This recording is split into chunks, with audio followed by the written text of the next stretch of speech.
Okay, so let's envision a mechanical analog of the ideas that we've been working on. So let's say that we want to do some work, and the work consists of trying to get objects of mass m to speed up. We want to launch them along some surface. And let's say we can imagine doing this in different ways. So for example, we could lift an object of mass m by, imagine we have some device that lifts this object up to some surface, and then we let it come down. And the purpose is to, I don't know, we're doing work to get these objects to be moving at some speed along the surface for whatever reason. And there's a height h here, maybe there's an angle theta there. And let's say that this is sort of like the real world. So it's not this perfect, ideal process that we think of in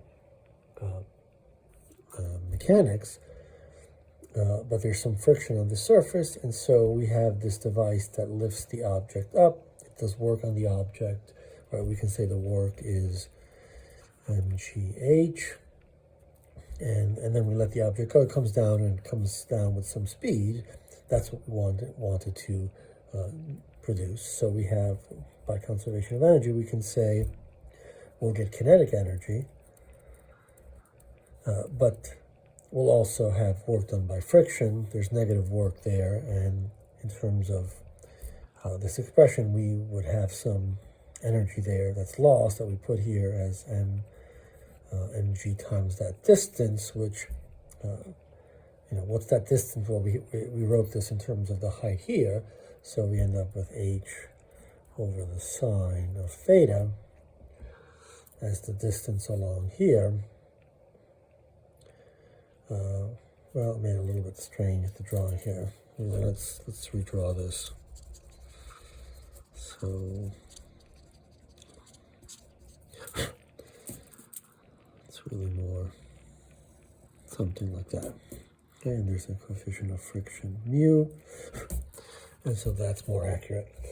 So what we can see is that if we define the efficiency as kinetic energy divided by the work that we do, then because of this is clearly less than 1. We haven't been able to convert all the work into kinetic energy. So we could imagine looking at a different way of doing this. Instead of lifting the object up and letting it come down an inclined plane, we could have a spring-like structure that speeds up an object on a horizontal surface. We could have a coefficient of friction there. It could be different from that, but again, we would have, we do some work where where the spring ends up being stretched by an amount. It's initially compressed by some amount. There's potential energy. That's the work done by the spring. And we again generate some kinetic energy. We speed up the object. We get it to where we want it to be launched. But we also have friction, mu mg times, in this case it's x naught.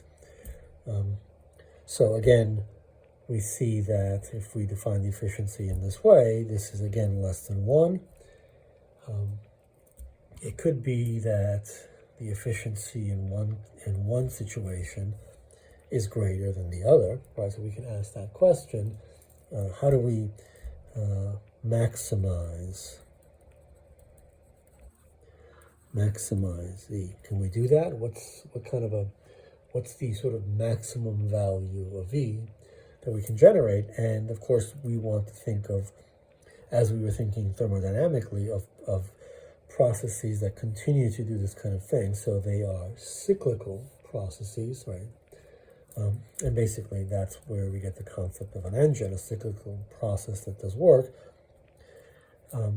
And we seem to be asking the question, what is the maximum possible efficiency in theory? And this is what brings us to the Carnot engine, which is a theoretical kind of object that allows us to explore this concept.